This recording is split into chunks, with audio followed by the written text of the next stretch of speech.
life, O'Connor dedicated himself to raising awareness about drug addiction, speaking openly about the struggles his son faced, and fighting for support, understanding, and help for those suffering from substance abuse. This commitment showed remarkable strength and a transformation of personal tragedy into a lifelong mission to help others, securing O'Connor's legacy not only as a famous actor, but also as a devoted father and compassionate advocate. Carroll O'Connor, the legendary actor best known for his famous role as Archie Bunker on All in the Family, was never one to hold back when it came to people he disliked and his feelings toward Rob Reiner, who played his son-in-law Michael "Meathead" Stivic on the show, were no exception. In interviews and private conversations, O'Connor did not hold back from expressing his contempt, once saying bluntly, "I've never hated anyone as much as I hated Rob Reiner." This was not just a quick annoyance or a short clash of personalities. It was a deep and long-lasting hatred that O'Connor admitted colored his experience on the show for years. Unlike typical tensions that might happen on a TV set, their conflict was deeply personal, rooted in basic differences in temperament, ego, and approach to acting. O'Connor felt that Reiner's presence and attitude constantly undermined the team spirit that was supposed to define the cast. According to O'Connor, part of the problem was Reiner's approach to his role. He explained, Rob always thought he was smarter than everyone else, that he had some moral high ground just because he played the liberal son, O'Connor, who was really proud of his own craft and deeply invested in making his performance authentic. Got angry at Reiner's self-confidence. To O'Connor, it wasn't just Reiner's acting choices. It was the aura of superiority he carried around on set, the implied criticism he projected, and the way he challenged O'Connor's own authority and interpretation of Archie Bunker. O'Connor often described Reiner as arrogant and insufferable, insisting that his co-star's behavior went beyond normal artistic differences, into territory that felt deliberately provocative and disrespectful. He saw Reiner as someone who not only questioned his professionalism, but also threatened the dynamics of the cast and crew, creating a tension that was impossible to ignore. O'Connor's hatred was also fueled by the personal dimension of their relationship, or rather the lack of one. While some actors develop close bonds with their co-stars, sharing jokes, personal stories, and mutual support, O'Connor found Reiner distant and condescending. He remembered, "There was never a moment when I felt like Rob was my friend. He was always out to prove something, always competing for attention in ways I found exhausting." Basically, O'Connor felt isolated, constantly having to defend not just his character, but also his own professional worth against Reiner's perceived challenges. Their interactions on set, he said, were tense, awkward, and often downright hostile, with Reiner's behavior making the frustration of long shooting days and creative disagreements even worse yet.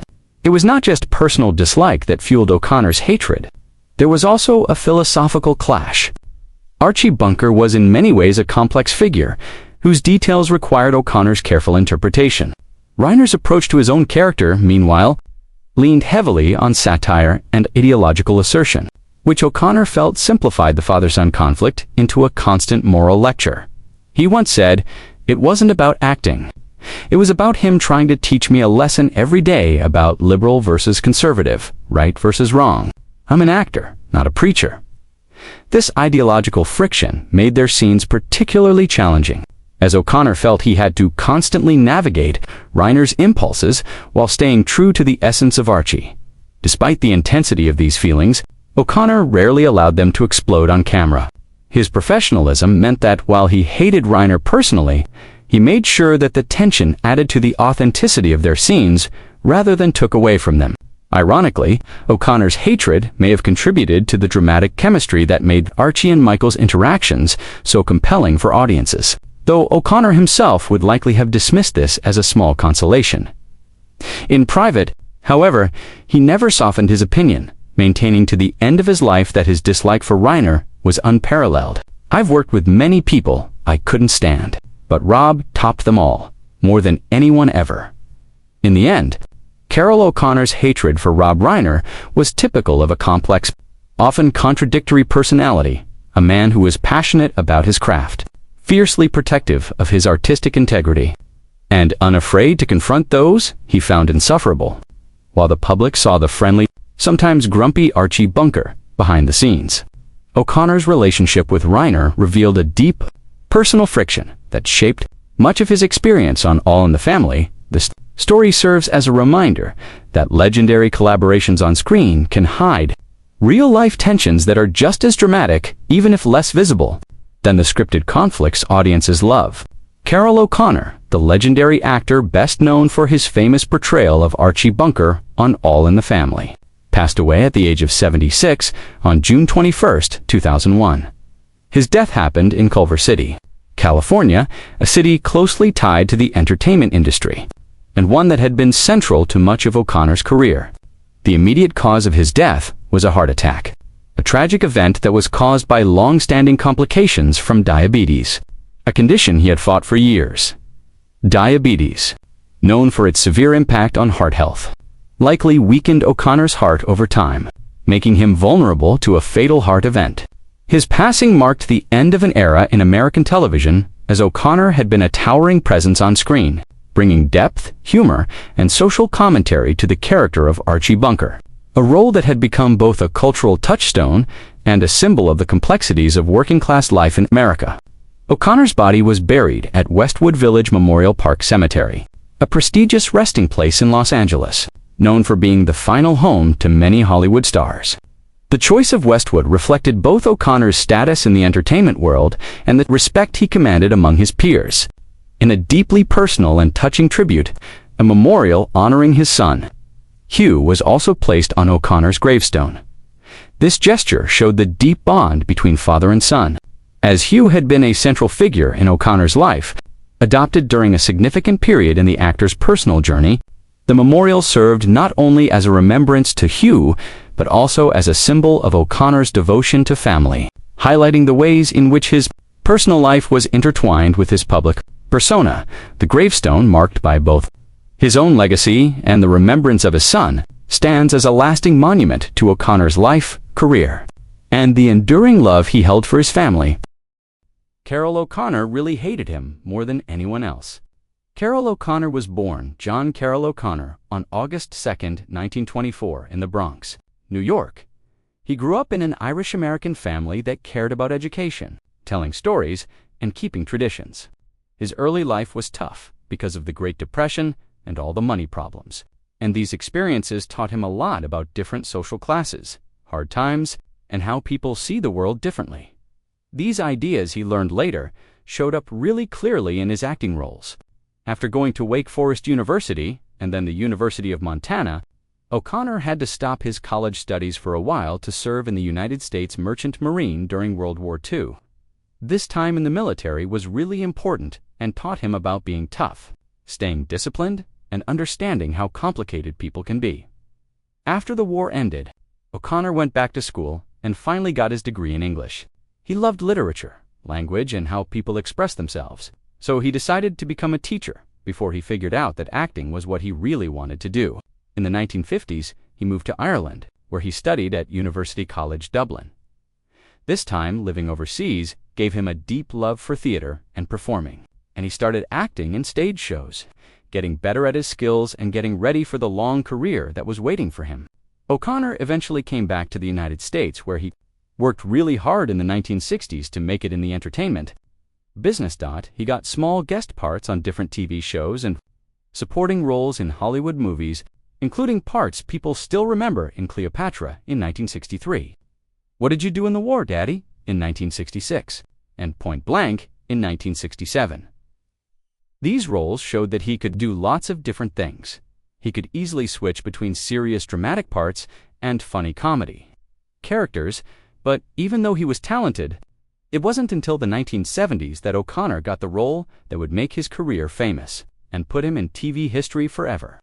That role, of course, was Archie Bunker in the groundbreaking sitcom All in the Family, which ran from 1971 to 1979. Archie Bunker was a working-class guy from Queens, a character who showed all the prejudices, frustrations, and fights between different generations that were happening in American society back then. While many actors might have been scared to play a character with such controversial opinions, O'Connor took on the challenge. He made Archie deep, complicated, and even showed moments when Archie was vulnerable, making sure the character was never just a simple stereotype. Instead, O'Connor's acting turned Archie into like a mirror, showing America's struggles with race, gender roles, politics, and cultural changes. Viewers might have disagreed with Archie's views, but they recognized him, understood him, and often laughed with him as much as they laughed at him. All in the Family became a huge cultural hit, breaking TV barriers by openly talking about topics like racism, women's rights, the Vietnam War, and economic inequality, subjects that had rarely, if ever, been discussed on primetime TV before. O'Connor's work on the show got him for primetime Emmy Awards for Outstanding Lead Actor in a Comedy Series, making his place secure among TV's greatest performers.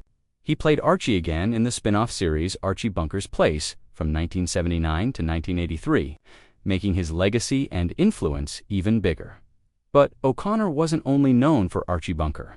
In the late 1980s and 1990s, he changed his image with another famous role, this time as the caring, thoughtful Chief Bill Gillespie in the TV version of In the Heat of the Night. From 1988 to 1995, this character was totally different from Archie. Gillespie was a character who changed over time, learning, growing, and adapting to deal with racial tension and crime in a small Mississippi town. O'Connor also worked as a producer and writer on the series, proving his talents went beyond just acting and into storytelling itself.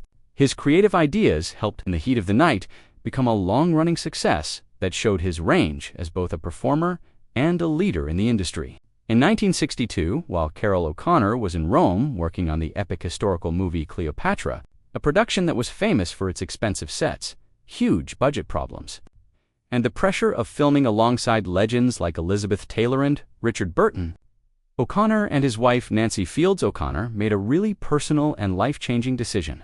They adopted a 6-month-old baby boy, naming him Hugh, a deeply meaningful choice that honored O'Connor's own brother who had tragically died just a year earlier. This adoption not only showed the couple's kindness and desire to give a loving home to a child who needed it, but also showed O'Connor's deep commitment to family. Even while dealing with the chaos and demands of an international movie production, the adoption was a really important moment in O'Connor's personal life, mixing joy and remembrance as he brought into his home a child whose very name carried the memory of a loved one who died too soon. As Hugh grew up, he got to see the world of TV and movies through his father's career. When he was 17 years old, he got a small but important role on the set of Archie Bunker's Place, working as a courier. This job, even though it seemed small, gave Hugh the chance to be actively involved in the environment that had shaped so much of his father's life and career. For O'Connor, who was by this time a TV icon, it was a way to share both the excitement and responsibility of a professional set with his son, building not just family bonds, but also teaching a sense of work ethic and familiarity with the entertainment business. Eventually, O'Connor even created the character of Officer Lonnie Jameson on In the Heat of the Night, specifically for Hugh, something that went way beyond just helping with his career. It was a heartfelt attempt to give his son a space to express himself, creatively and professionally, under the protective guidance of a father who understood the challenges and opportunities of the acting world. This act showed O'Connor's lasting devotion as a parent and mentor, blending his personal and professional life in a rare and touching way. Tragically, on March 28, 1995, O'Connor's son, Hugh, died by suicide after a long and painful struggle with drug addiction. This devastating loss deeply affected O'Connor, both as a father and as a public figure. The pain of losing a child is impossible to measure, and for O'Connor, it became a reason for advocacy and public service. In the time after Hugh's death, O'Connor turned his grief into meaningful action, appearing in public service announcements for the Partnership for a Drug-Free America. He used his platform, fame, and personal experience to educate the public about the dangers of drug abuse and the human cost of addiction, trying to prevent other families from going through the heartbreak he had experienced. For the rest of his